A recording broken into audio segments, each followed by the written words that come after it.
आमच्या महाराष्ट्रामध्ये मुंबईमध्ये आम्हाला सांगता हमें मराठी बोलना नहीं आता तो क्या हुआ? कानफट इथंच बसणार. महाराष्ट्रात छुप्या मार्गानं हिंदी सक्ती. गुजरातमध्ये नाही, महाराष्ट्रात हिंदी सक्ती का? हिंदी सक्तीवरून राज ठाकरेंचा संताप. राज्यात त्रिभाषा सूत्रानुसार मराठी आणि इंग्रजी माध्यमांच्या शाळांमध्ये पहिलीपासून लागू करण्यात आलेल्या हिंदी सक्ती विरोधात राज ठाकरेंनी आसूड ओढलाय. तर राज ठाकरेंनी गुजरातसह दाक्षिणात्य राज्यांचा संदर्भ देत सरकारवर प्रश्नांची सरबत्ती केली आहे. केंद्रामध्ये नरेंद्र मोदी आणि अमित शहा बसलेले असताना गुजरातमध्ये जर हिंदीची सक्ती नाहीये, आंध्र प्रदेशमध्ये नाहीये, तामिळनाडूमध्ये नाहीये, केरळमध्ये नाहीये, कर्नाटकामध्ये नाहीये, बऱ्याचशा ठिकाणी नाहीये, हे धोरण महाराष्ट्रावरती का लादलं जाते, कशासाठी लादलं जाते? राष्ट्रीय शिक्षण धोरणानुसार राज्य सरकारनं पहिलीपासून हिंदी सक्तीचा निर्णय घेतला होता. मात्र विरोधकांसह शिक्षण क्षेत्रातून हिंदी सक्तीला जोरदार विरोध झाल्यानंतर सरकारनं आपला हा निर्णय गुंडाळला. मात्र आता त्याच निर्णयाला नवा मुलामा देऊन छुप्या मार्गानं हिंदी सक्ती लादण्याची योजना आखण्यात आली आहे. ती नेमकी कशी पाहूयात. मराठी आणि इंग्रजी शाळांमध्ये 1ली ते 5वी साठी हिंदी तृतीय भाषा असणार. तृतीय भाषा हिंदीऐवजी दुसरी भाषा शिकायची असल्यास त्याला अटींसह मान्यता.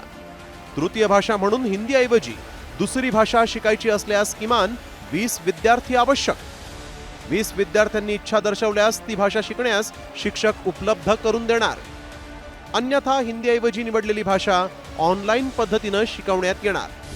सरकारच्या निर्णयानंतर राज ठाकरेंनी थेट मुख्याध्यापकांना पत्र लिहून हिंदी सक्तीला विरोध करण्याचं आवाहन केलंय. मात्र मुख्यमंत्री देवेंद्र फडणवीसांनी राज ठाकरेंच्या भूमिकेवरूनच उलट सवाल केलाय. तर मी तुम्हाला आता सांगतो, भविष्यातल्या पुढच्या नजीकच्या काळामध्ये मराठीचं अस्तित्वच हे महाराष्ट्रात ठेवणार नाही. मराठी साहित्य संपवून टाकतील, मराठी सगळ्याच गोष्टी संपवून टाकतील आणि केंद्र सरकारच्या वरवंट्याखाली अख्खा महाराष्ट्र भरडला जाईल.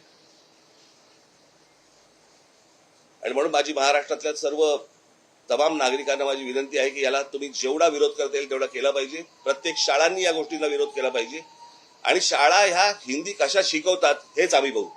माझी राज ठाकरेंची चर्चा झाली. त्यांचा आग्रह आहे की 2च भाषा असल्या पाहिजेत, तिसरी भाषा तुम्ही लादू नका. मी त्यांना हे समजावून सांगण्याचा प्रयत्न केला की केंद्र सरकारने विचारपूर्वक NEP मध्ये 3 भाषांचं सूत्र आणलंय. हे धोरण तयार करताना एक्सटेन्सिव्ह जवळपास 3 वर्ष चर्चा झालेल्या आहेत. त्याच्यावर सजेशन ऑब्जेक्शन झालेले आहेत आणि त्यानंतर ते 3 भाषांचं सूत्र आपण स्वीकारले. भाषा हा अत्यंत संवेदनशील विषय. भाषेच्या मुद्द्यावरूनच संयुक्त महाराष्ट्राचा लढा उभा राहिला होता. त्यामुळे मराठी भाषा आणि मराठी अस्मितेसंदर्भात सरकारनं विचारपूर्वक निर्णय घ्यायलाच हवेत. एवढंच नाही तर गुजरातसह देशभरातील महत्त्वाच्या राज्यांमध्ये हिंदी सक्ती नसताना महाराष्ट्रातच हिंदी सक्ती करण्यामागे मुंबई महापालिका जिंकण्याची खेळी आहे का, अशीच चर्चाही सुरू झाली आहे. ब्युरो रिपोर्ट, साम टीव्ही न्यूज.